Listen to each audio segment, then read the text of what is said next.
The story begins with a human figure getting struck by a flash of lightning that almost dissipates into ashes. What happened to this human? Was he celebrating something before getting struck? Let's find out. This world is different from our own. After the dungeons are revealed, people are given hidden abilities called talent. Because of this, humanity evolved and developed rapidly. Some called it a blessing to humanity, but for others, especially our main character, Yu Damdeok, it's hell. Obtaining no talent makes him different. Yu Damdeok was spacing out in the middle of an interview. The interviewer once again asked him how to purify water. Damdeok answered with confidence to use the machine from the government.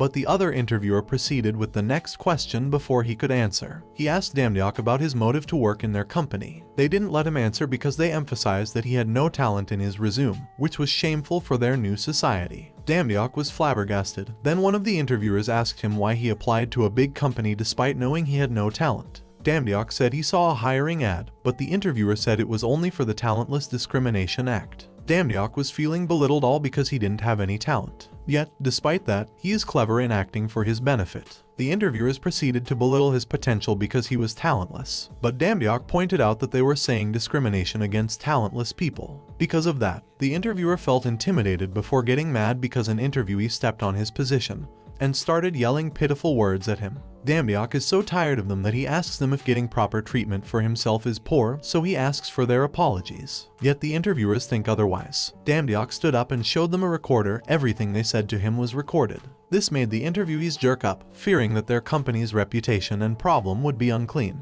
He pointed out that the ad they released was a lie so they won't offend the Talentless Discrimination Act. The interviewer reasoned out that he just wanted to lighten up the mood. But Damdeok walked away with the interviewers trying to chase him and quickly apologized. Except he wanted to take it into legal action so they would see each other in the Human Rights Committee. After he was outside, he submitted his report to the committee services and ranted that talent is definitely not a blessing from humanity. Just before he thinks he got bad luck, he accidentally steps on a piece of gum after getting a strong splash of water from the gardener, leaving him wet and dirty. After everything, the sun was setting. Damdeok went home to the lowest floor of a building. He found out that people were peeing on his window again while he was away and needed to clean it up. After a while, his mother called him from the hospital to check his condition. His mother was concerned about him struggling for her, and if only they had asked for the money his uncle borrowed, he wouldn't be struggling that much. But Damdeok didn't want to talk about his uncle and cussed him. He explained that if his uncle could pay them back, he wouldn't leave. After that, he apologized for raising his voice. He then assured his mother that he was doing well despite not getting lucky on various interviews. He ended the call and proceeded to the rooftop to smoke. At least the cigar could cheer him up. But the rain suddenly poured, leaving him soaking wet again. Because of his anger, he threw the lighter and yelled to God that he deserved a break after getting too much bad luck in one day. Damdeok fell to the ground, breaking down. Suddenly, a flash of lightning appeared on top of him. Knowing his bad luck didn't end, he cussed before the lightning struck him. He fell on the floor unconscious, thinking his body was dying from that lightning strike. He thought to himself that if he died, what would happen to his mother? His eyes opened, seeing the blue sky, and he stood up alive. After that, he noticed a holographic picture notifying him about a hiring notice. He looked at it confused before a notification told him that the gods were waiting. After Damdeok recovered from the lightning strike, he returned to his room and contemplated his whole existence and belief after getting a status window about jobs for gods. Most people die after getting struck by lightning, but he got a status window floating above his head instead. After thinking, he realized that the status window resembles those with talent. He was surprised and immediately assumed he had obtained his talent, so he tried to activate it, but to no use. He was disappointed that the status window didn't react, so he mumbled what a part-time job for God meant. With the mention of part-time jobs, the window status is activated, giving Damdeok access to all jobs listed in the world in another universe. He was glad and ashamed that he still couldn't be a full-time employer even with that thing. So he sighed and tried because it was still a once-in-a-lifetime opportunity. The part-time job list is divided into two categories, one that is required to have divine power and one that doesn't. Damdeok's first job requires divine power, but he doesn't have one because he doesn't even have talent. He contemplated but later decided it might be his turning point. After that, he scrolled down to the part-time jobs and picked one that didn't require divine power. The part-time job is urgent with Thor, the god of thunder, as the employer. The job requires the employee to create a dungeon in Midgard with a rate of 12 Thor per day, the currency the gods used. The dungeon scared Damdeok because it is a place where monsters reside. He started to doubt the job again but saw the rate. It is arguable whether the pay is good, but maybe that's the currency the gods are using, and it must have a bigger value in the human realm, so he accepted it. The moment he pressed the accept button, he immediately got transported into another world. Damdiok coughed, not getting used to teleporting yet and still feeling confused. He looked at the new world he was in but still could not fathom what had happened or whether or not it was real, because he got too distracted by the new scenery he was seeing. He didn't notice a monster-looking dog behind him that was about to bite. But suddenly, a buff-looking man with an unusual costume appeared and choked the monster to stop him from biting Damdiok. The buff man saw him and assumed he was the new worker, so he introduced himself as the son of Odin, Thor, also known as the god of thunder, although he is already famous not only to humans but also to the gods, and he knows it. Without wasting much time, they went on to talk about the job while walking towards the work area. He also picked up Damdiok effortlessly. As they were walking, Damdiok watched Thor thoroughly. His mustache, his body proportion, Mjolnir, even his existence. Thor talked suddenly, catching him off guard. He mentioned that Damdiok must be the god of Asia. Damdiok was confused for a bit and noticed that the other people with them were gods. He didn't know who they were, but they were certainly not human. Since Damdiok is the only human, he must act like a god. To convince Thor, Damdiok said that he came from a small mountain. Thor exclaimed excitedly that he heard of the god of mountains that help people in danger. But Thor also noticed that Damdiok is fully immersed in human culture because he is clothed with human resources. Damdiok reasoned that it's because he goes down on Earth a lot to help people. After that, Thor asks him if he is in for the job since he's fond of humans because the dungeon they're making is for humans to suffer. Damdiok looked the other way, getting awkward because he was a human. After they arrive at the dungeon, Thor asks him if he's familiar with Minotaur's maze, to which Damdiok answers yes. Thor was glad he knew about the maze since that is the concept of their dungeon, and Damdiok will be the one making it. After introducing Damdiok in his workplace, he and the other lower gods work immediately. He was very active in every work in every sector, volunteering himself heartily, even creeping other lower gods out. They compliment Damdiok for his hard-working spirit while constantly giving them a cheerful personality. After doing another work set, he was paired with a lower god with fangs and red skin. They proceeded to the carriage to go to their next place. While riding the carriage, they took the opportunity to take a break and talk. The lower god asked Damdiok if all Asian gods were as enthusiastic as him, but he replied that it depended on their personalities. The lower god then pointed out that Damdiok had been getting many compliments from several places about him. He got embarrassed by it but soon gained confidence that his 200% social skill work is a talent since it serves him good benefits socializing with gods. After a while in the carriage, the lower god told him they should get down and walk from there because letting the other dense creature handle the job full of traps wouldn't be good. Even Damdiok almost stepped on the trap, but thankfully the lower god told him where all the traps were hidden on the ground. He told Damdiok that this experience would be a lesson for him in his future jobs. He also explained that the upper-class senior gods require some tests from humans, but low-class gods like himself do not have the place to do so. Because of that, they are forced to do all the work for a living. But dungeons must be built constantly, creating an infinite workload. After a while of walking, they saw other lower gods coming out of a room after working on that particular room a few minutes ago. They went to check it out, and Damdiok was in awe of the high-scale stone chamber being built in under a few minutes. He was curious about what they were using to make it that huge in a small amount of time. After checking out the dungeon room, they discarded the boxes they brought that contained stuff worthy of a god's test. Inside was a round-shaped rock, but it was actually a spider spawn. By the time the spiders will spawn, the dungeon will be a pain in the ass. Before they could leave the room, Damdiok saw something in a coffin. It was the lizardman resting on it. He was fascinated by it and was about to touch the transparent spot of the lizardman,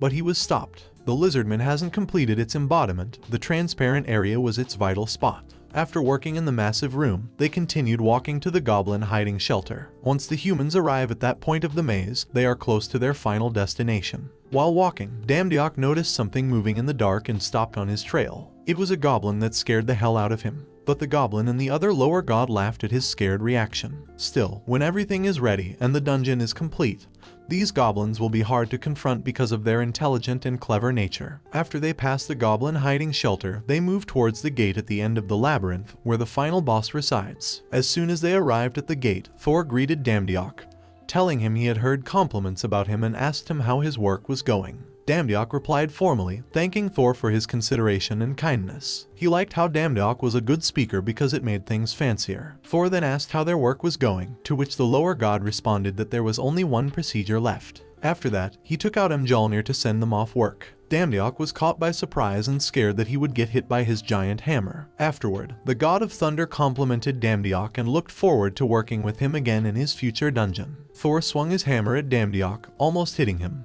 but he teleported back home instead. He was confused and scared for his life, holding onto his chest. Damdiok thought that Thor was punishing him for lying about being a god. But with the wild way of sending people off work, he was relieved that his work was real and not a mere daydream or a delusion. Instead, it's a real awakening. He was so happy to have finally the first awakening that he yelped in happiness with tears of joy. After celebrating, a notification appeared showing that he finally got his salary. It is new for him, and he's trying to get used to it, so he decides to look at God's shop, where gods buy their stuff exclusively for gods. The almighty god Odin's spear, Gungnir, can never miss a target. Nemean Lion's armor neutralizes all physical damage. All these weapons are available in God's shop. Even Thor's lightning power, Hephaestus' flame power, Ar's destruction power, and every godly ability are available in the shop. This motivated Damdiok to even daydream of being a god with a human body. He is sure that his life will change from then on, from being talentless to a god real quick. But, of course, it's not that easy to buy since the cheapest one costs 70,000 Thor, and his funds are insufficient. Instead of sulking, he scrolled to the shop to see what item and ability he could buy with his money. A few scrolls later, he was shocked to see that the shop sells not just ordinary but SS class talent.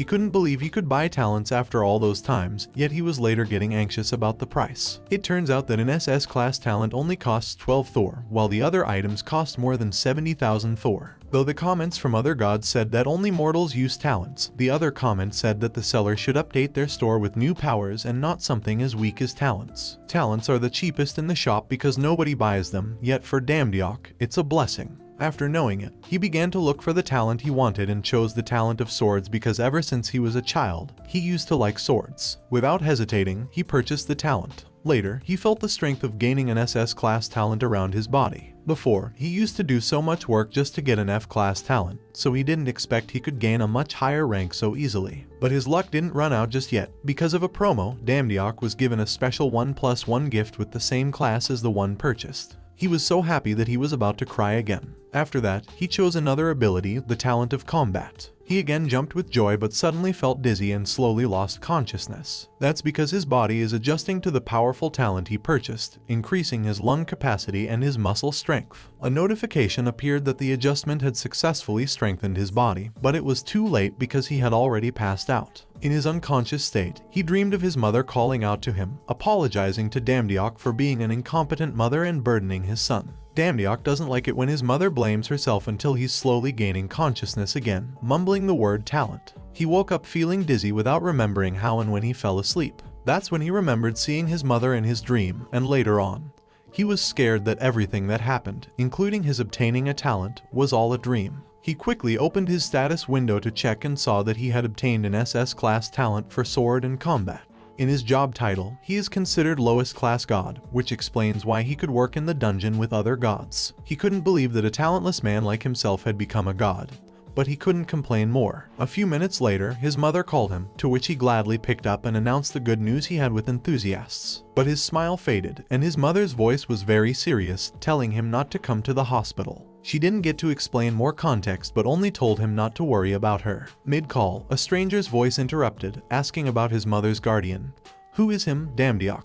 The person on the other side of the call informed him that they were in a bad situation because a sign of a dungeon appeared near the hospital and warned him that no visitors were allowed until the situation was better. But it was too late. Damdiok was already going to the hospital. Military personnel, news reporters, heavy military equipment, and others are scattered around the hospital with the events of a new dungeon. A soldier warned the citizens around the area that they had already restricted where the dungeon would appear, so it is advised to step back. Moments later, Damdiok arrived in a hurry. There was a long distance between him and the soldier warning the citizens, and he could not hear him clearly. But with the use of his combat focus, the military became clear in sight and in hearing. Damdiok also overheard the people talking about the government gathering all the hunters in the country due to the dangerous dungeon. He can hear everything around him, and it almost makes him crazy. But he snapped from it because he didn't have enough time to worry about himself, knowing his mother was trapped. He made his way to the soldier, telling him that his family was in there and he must get inside.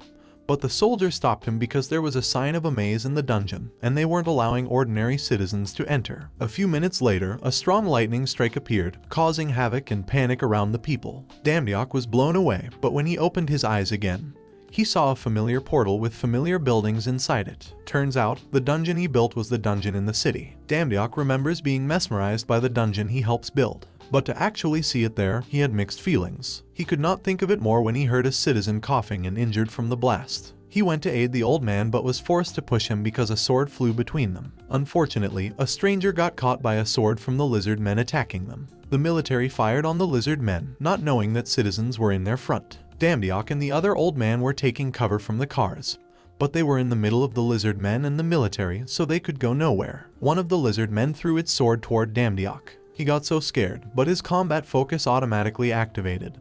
Because of that, he could see the sword's movement, which enabled him to catch the sword with ease. He was shocked to know that he could do such an unexpected thing. But before he could celebrate, he noticed one of the lizard men planning to throw his sword at the old man.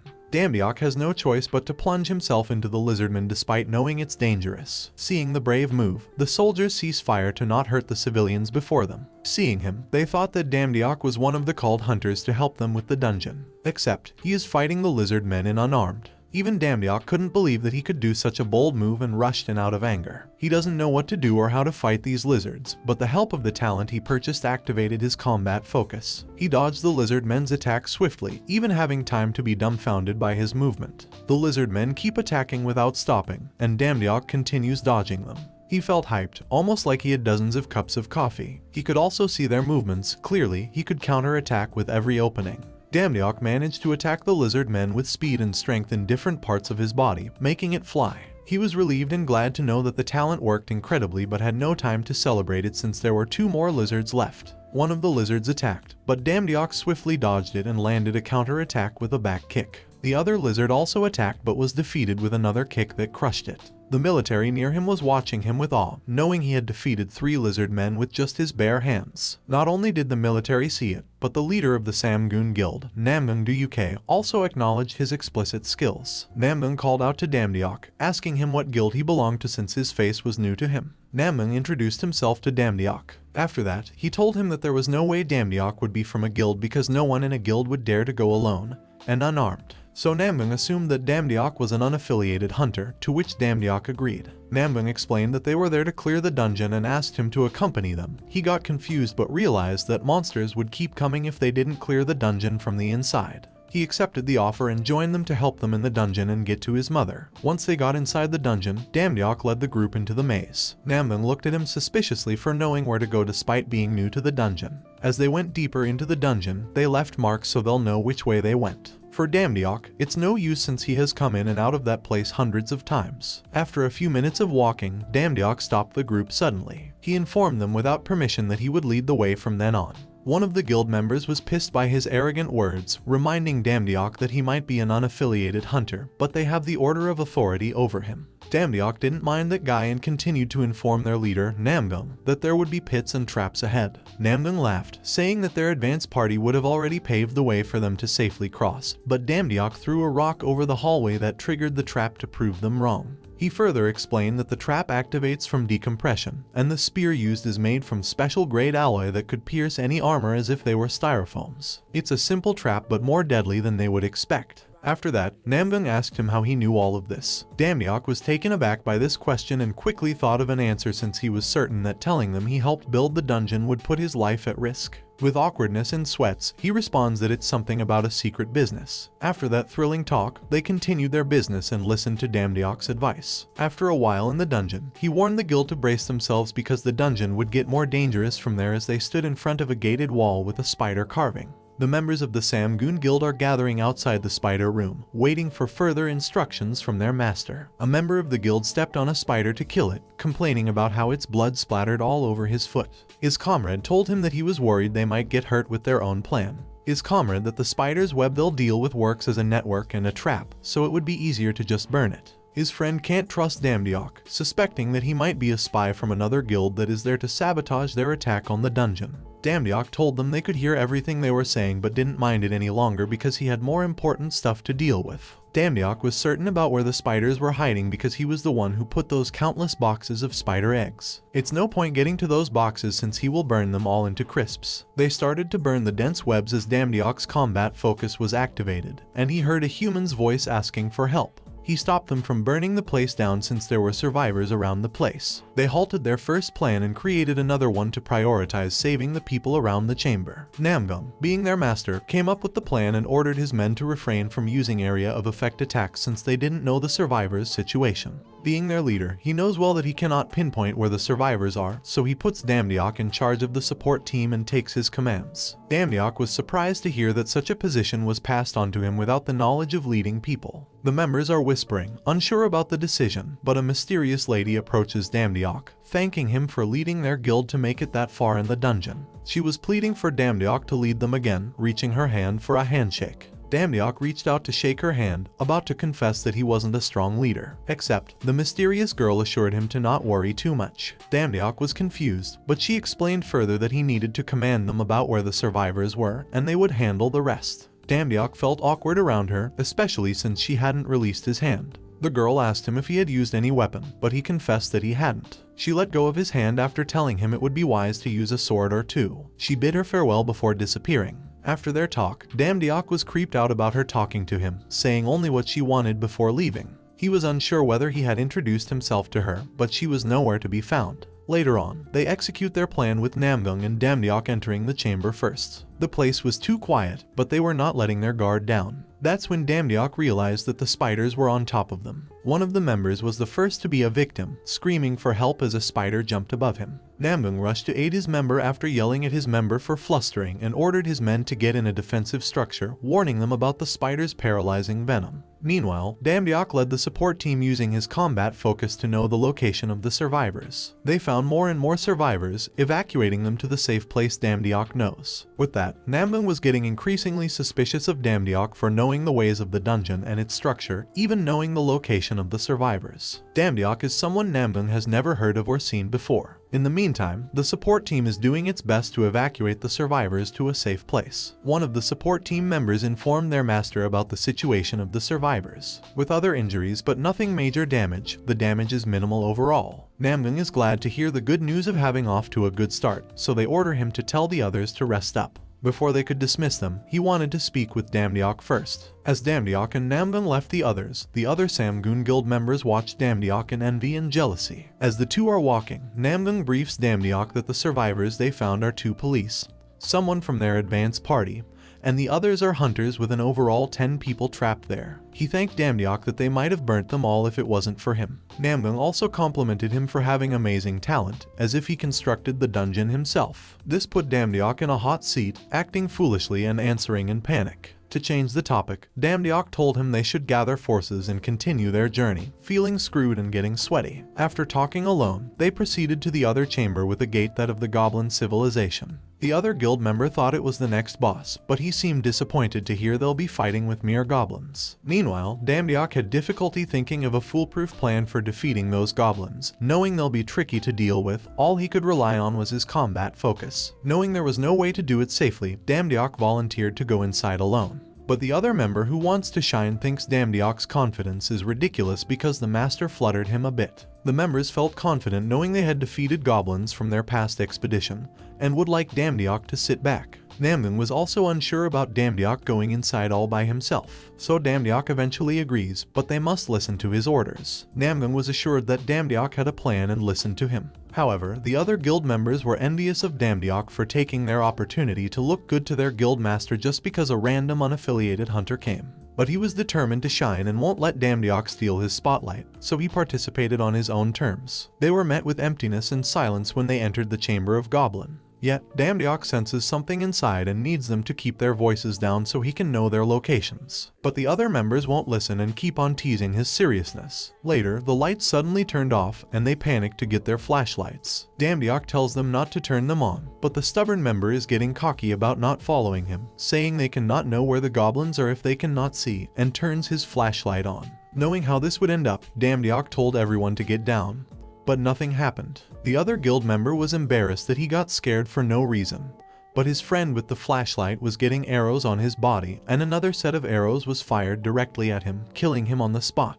Namgung and the others were shocked to see him getting attacked, which caused panic among the other members. Nonetheless, Namgung ordered everyone not to make a move and asked Damdiok if that was why not to turn on the flashlights. Damdiok confirmed it since the goblin would see the light and attack in that direction. Namgung asked him why they didn't shoot them when they first entered. But Damdiok said the goblins were playing with their prey because they enjoyed seeing them fearing within the darkness. Namgung was skeptical about how they could possibly defeat those goblins without seeing. But Damdiok proposes that what if they can without seeing? Namgung wasn't sure if it was possible, but for Damdiok, it was possible. After discussing with their leader, he walks in front of the member, assuring them that he'll do whatever it takes and trust him to take the goblin down. Later, Damdiok concentrated on his combat focus, works like echolocation, that enabled him to know their locations. They hear thuds and punches and screeches from the goblins. After a moment, they heard Damdiok telling them it was okay to turn on the lights and move. That's when they saw him choking the last goblin alive. The members and even the master were impressed to see him defeat these monsters. Without seeing them, they started to question what tricks he had been using, which made the envious member even more jealous. He claims he could have handled it if he had more time, yet Damdiok keeps blocking his path. On the other hand, Namgung complimented Damdiok on his amazing skills that he had never seen before. Damdiok felt embarrassed by the compliment and said it was just his luck, but deep inside, he didn't know his capabilities and potential. After they clean up and clear the goblin chamber, they proceed to the end of the labyrinth, where the monster boss resides. In this big, majestic door lies the strongest boss they'll ever face. They step in as the door automatically opens for them. The chamber is dark, and you can barely see anything, even the boss, but Damdiok sensed it was just sitting in front of them. They look at the owner of the dungeon with great pressure, as expected from Namgung. He assumes that from the boss position, it won't initiate an attack, which gives them enough time to strategize and know the features of the place. A few minutes later, a notification window popped up for Damdiok, and it seemed like only he could see it. It says there that human sacrifice is required for the Minotaur battle to start. This means they must select 5 candidates to fight the Minotaur first. Damdiok was skeptical but later concluded that it might be best for him to share the information because it might be a hint for a safe mission walkthrough. Meanwhile, Namgung is busy discussing their strategy with the other members when Damdiok interrupts them, proposing a plan. Namgung was serious in this round and would like to talk after he discussed his plan.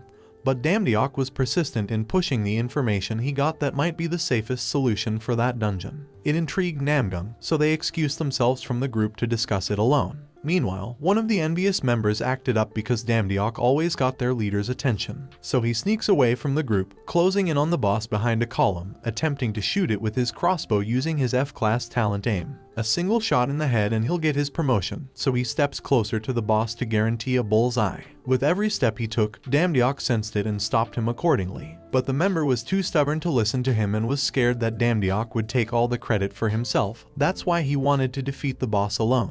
Without knowing anything, the member stepped into the boss room of the labyrinth, forced to select random candidates to fight the Minotaur first. The 5 candidates selected consist of the stubborn member, Namgung, Damdiok, and the rest are other random members. Because of the reckless action of the stubborn member, they were all forced to fight without a strategy. They have no time to spare for debates and get mad at each other because the Minotaur stands up, ready to attack. The Minotaur roars loudly, screeches their earlobes, and shakes them in fear. Their room is limited, with a purple barricade limiting their room to fight and trapping them. A few moments later, the Minotaur attacked the stubborn member, but Namgung was fast enough to save him. After that risky rescue, he ordered his men to widen their formation and stay calm, proceeding with their strategy with their current headcounts while the leader distracts the boss. Namgung ran toward the boss, launching his powerful hit, creating a loud thud, and aiming at the Minotaur's chest. This relieved the other members that they might not need them to join the fight with the sound of their captain's axe hitting their enemy. Everybody felt at ease except for Damdiok because, despite the powerful hit the guildmaster did, the Minotaur was not that easy to defeat.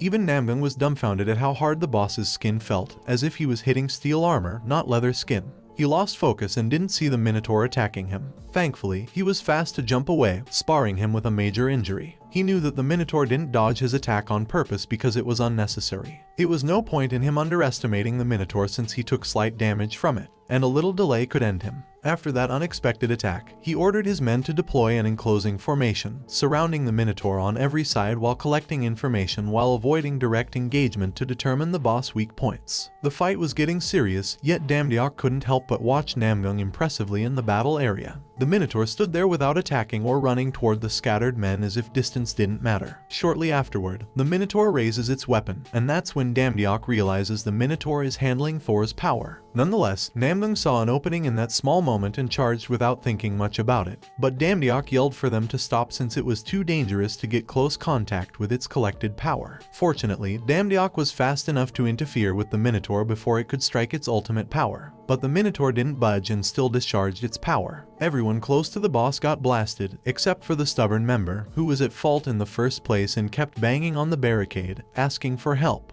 Meanwhile, the other members of the guild were anxious seeing how bad their captain was in his current situation. Some panicked, some strategized, and some went to get back up before it was too late for them. Damdiok, on the other hand, got hit badly, and he was also scared of dying the same day he got his talent. That's when he coincidentally touched a sword from the other members and realized that there's one more talent he didn't get to use. With new hope, he stood up bravely, not accepting to die a stupid death. Damdiok got up bravely, ready to fight the boss again as he activated his sword talent. Namgung was watching everything unravel before him. He blamed himself for every bad decision he made and wanted to help and stop Damdiok before he could also get hurt, but he was unable due to his condition. However, even if he can, Damdiok won't stop for anyone with his new perseverance to defeat the boss. After a few minutes, Damdiok ran towards the boss, swinging his sword as Namgung and the others watched anxiously. Damdiok went through the Minotaur, cutting one of his horns. It was a gamble since it was his first time holding a real sword, let alone wield it. Yet, it feels like it's already part of his body. With that, he is certain that his sword talent is incredible as the combat focus. The Minotaur got furious and launched itself at Damdiok,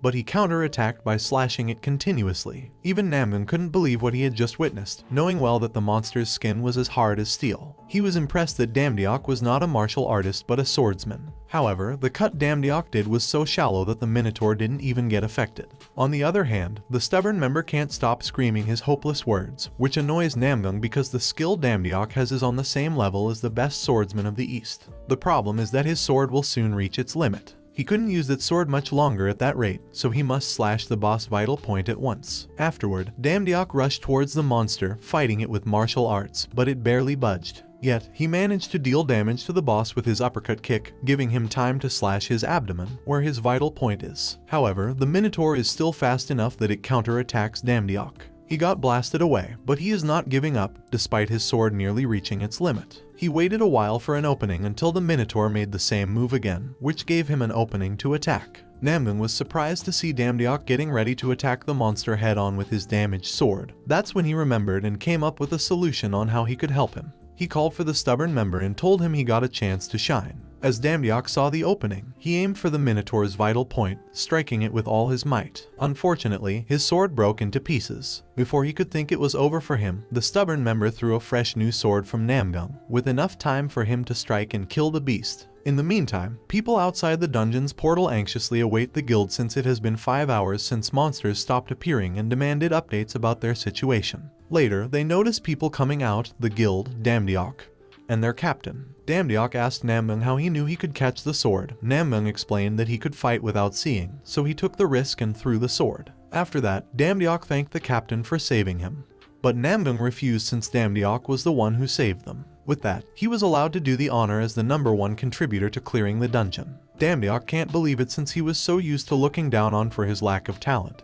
But at that moment, he is no longer the same as he used to be. To celebrate their successful expedition, he raised his hand, receiving cheers from the crowd. After a crazy day at the dungeon, Damdiok went to his mother's hospital to check her situation. Thankfully, nothing happened to his mother. On TV, Damdiok saw his interview with the news reporters, calling him the most dedicated contributor to the dungeon clear. They asked him questions about his procedures and impressions and how dangerous situations he encountered since he cleared the dungeon more quickly than others. The questions didn't stop there, they all asked him at once, making him dizzy more than the dungeon. Later, he took a deep breath and sighed as he answered the question that divisions and guilds don't matter to him since he fought there only to protect the life of an important person he dearly treasured. That's when the weird commentary from the reporters was said about the snob attitude of the hunters. Damdiok can't take the embarrassment, so he turns off the TV and reads an article about him online. He was surprised that journalists even captured the moment he fought the lizard men as if they didn't care about the chaos around them. Moments later, a notification window appeared informing Damdiok that his divine power had increased to 1,000 because of his fame.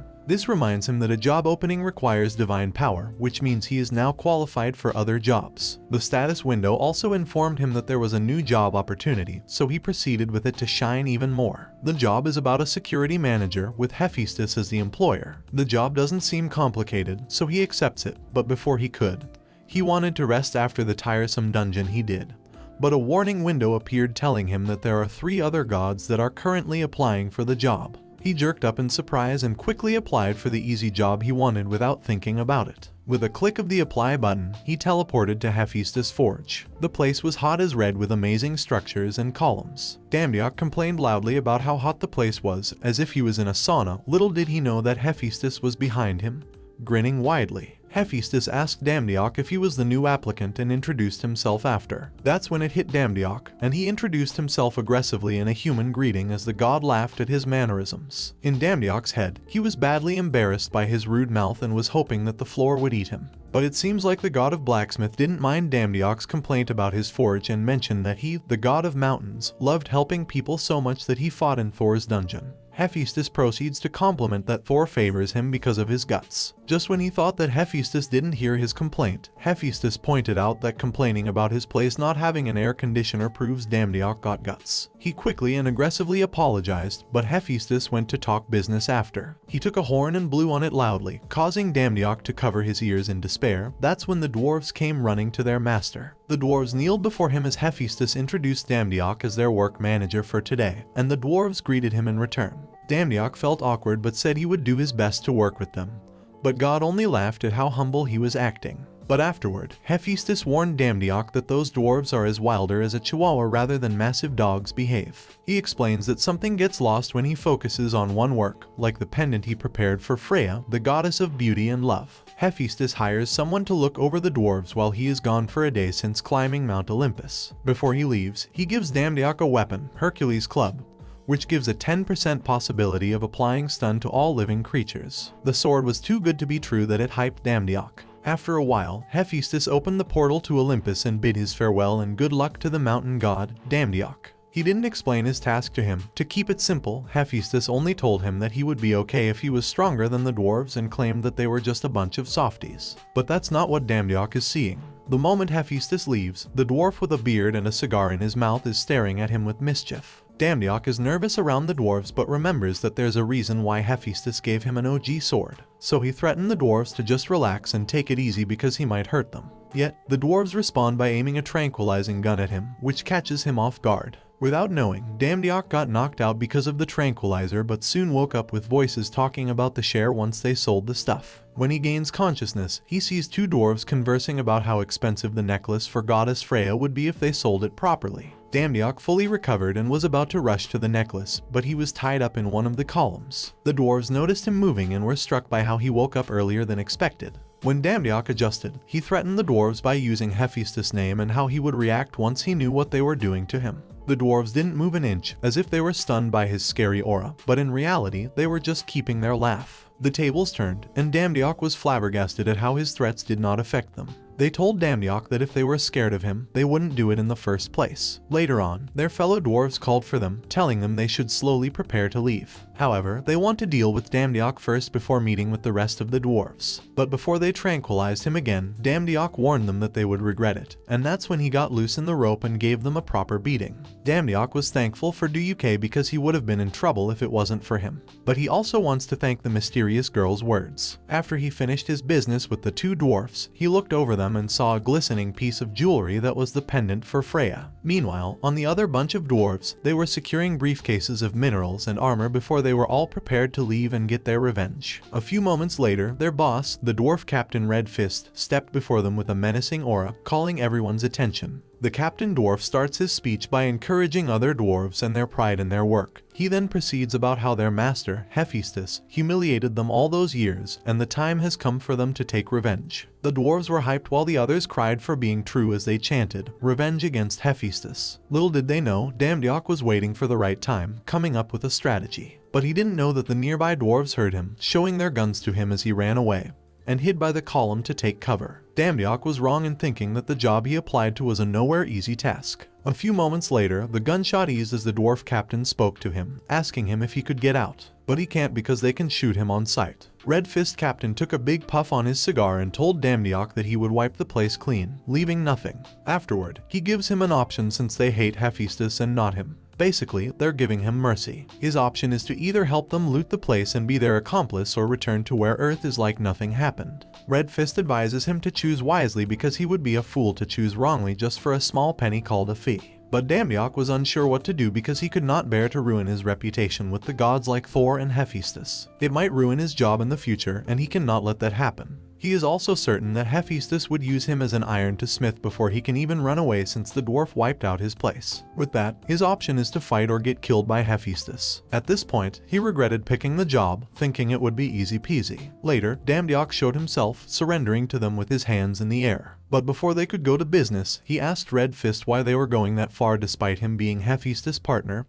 and what if Hephaestus found out. Damdiok emphasizes how big a deal Hephaestus is because he is one of the gods of Olympus. He could throw these dwarves into his furnace and throw his bones to Cerberus. This made the dwarves think twice, feeling scared. Damdiok took his threat to another level by calling them bastards for not fearing God's punishment. That's when a bullet shut him up. Red Fist's right hand got annoyed and aimed his bullet toward him. It's his time to threaten Damdiok for running his mouth to kill him, but Red Fist stops him. With an intense aura, he told Damdiok that Hephaestus was too full of himself and he could not bear it longer. He also mentioned that Damdiok knows nothing about him besides calling him the greatest master craftsman. With anger and resentment, he calls Hephaestus' crafts nothing but trash. Red Fist's statement made Damdiok confused. Red Fist then told him about the story where it first began, on that fine day when Hephaestus came to the mountain where the dwarves live. Hephaestus complimented their work and offered them to work with him, giving them everything they needed to blacksmith. But after following him, they literally became his slaves. Without having to pay, Hephaestus guarantees them free time except for working 6 hours 5 days a week. Except for the perfect life where everything is guaranteed, they didn't notice their passionate souls being torn apart. Without those wasted years, all the wealth and honor would have belonged to the dwarves. So Hephaestus is nothing more than a thief. But the moment Red Fist realized it was too late, none of the dwarves had the craftsman's spirit left in them. All they are left with is desperate revenge. Damdiok said he understood their feelings, even agreeing that he was trash. But Damdiok isn't referring to the god, but to Red Fist, for ruining everything just because he's jealous of the achievements of those superior to him. This infuriated Red Fist and the others, but Damdiok asked for their attention again and let him finish. He explained that if they were running away, they would look like a thief in the eyes of a third party, and as the great master craftsmen and proud warriors, they couldn't bear such dishonor. This sparked something inside Red Fist, as Damdiok continues that there's another way revenging on Hephaestus, which is to prove to him that if they are the great master craftsmen and proud warriors, they should compete. With him using the weapon Hephaestus made, with the ones they made with their own hands. Red Fist's right hand was annoyed with Damdiok's words, thinking they were getting tricked, so he again aimed the gun at him. Damdiok got scared, but thankfully Red Fist bit the bait. He agreed to spar with Damdiok and warned him to take responsibility for calling himself a warrior, if he can't hold long enough until he proves their weapon is better than his. For his ludicrous statement of saying dwarves run away, Red Fist won't hold back in beating Damdiok to dust. Red Fist gets his massive hammer and launches himself at Damdiok with might, swinging his hammer strongly that it collapses the column behind him. Damdiok was surprised at how powerful Red Fist and his weapon were, but he didn't falter. As Red Fist stood his stance confidently, Damdiok spoke, saying that he had a chance and warned him not to get surprised, as he ran towards Red Fist, ready to deal damage. Though Red Fist was fast enough to dodge, swinging his sword in his direction. But Damdiok was fast enough to move, going behind Red Fist and dodging all his attacks. Damdiok was about to attack him, and the other dwarves were worried about him. Instead, he got kicked with a shoe in his shoulder. Damdiok was taken aback for getting kicked for the first time and complimented Red Fist for it. Red Fist looked ragged and mentioned that it was strange when he saw Damdiok's initial stance and advised him to know his limits. Red Fist underestimated him, but deep inside, he was overwhelmed by Damdiok's aura and his sharp intent. It gave him goosebumps. It's been a while since a fight made his heart race with excitement. He admits that Damdiok can be equally or more superior to him, so he tears his shirt, giving his full power in the fight. This challenged Damdiok as the two fought with every best move they got. The dwarves watching them were stunned by the sound of the duel's weapon clashing with each other. It reminded them of the smithy as they shed tears with nostalgia. Not only them but Red Fist as well, awakening the soul of a blacksmith. Since then, Red Fist realized that blaming others is much easier than blaming his incompetent self. He remembers the day they arrived at Hephaestus' workshop.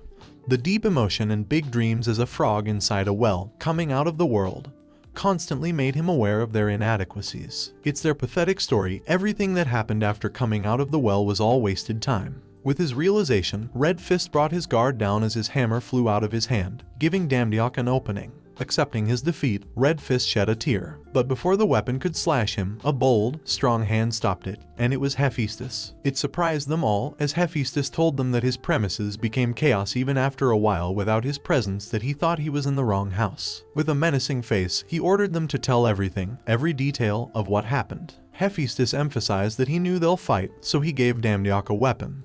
But they created more mess than he expected. With the mess aside, he asked Red Fist for an explanation about the minerals in the box and cases with a deep, powerful charisma emitting from him. Red Fist fell on his knee, bowing to his master, admitting that he did all of it by himself, baiting himself so his tribe won't be affected by the wrongdoings. Hephaestus asked for his reason, but he went silent as his realization daunted him that it was his fault for leading his tribe with his wrong decision. Before he could admit it fully, Damdiok spoke, interfering with him. He took the blame and explained that Red Fist just did what he told him to do. Hephaestus asked for his reason, and that's when Damdiok showed him his missing necklace. Red Fist watched in shock, remembering that one of the dwarfs had it, feeling scared it might end the wrong way he wanted. Hephaestus then asked him how and where he found it, and that's when Red Fist thought it was over. But Damdiok explained that Red Fist found it for him, so he had him take all the items in the warehouse and check it out. Since his body is small, he can check every nook and cranny, and that's why he found it. With that, Hephaestus asked for confirmation from Red Fist, except Red Fist couldn't utter a word properly due to nervousness. A few moments later of silence, Hephaestus laughed out loud, saying that it didn't matter how and where they found it. He even complimented Damdiok for taking good care of his smithy, leaving Damdiok relieved and flattered. Hephaestus tapped Damdiok's shoulder, knowing why Thor liked him so much. After he talks to Damdiok, he goes to pick up Red Fist's hammer, relieved that his smithy's motivation and neglecting the blacksmith's work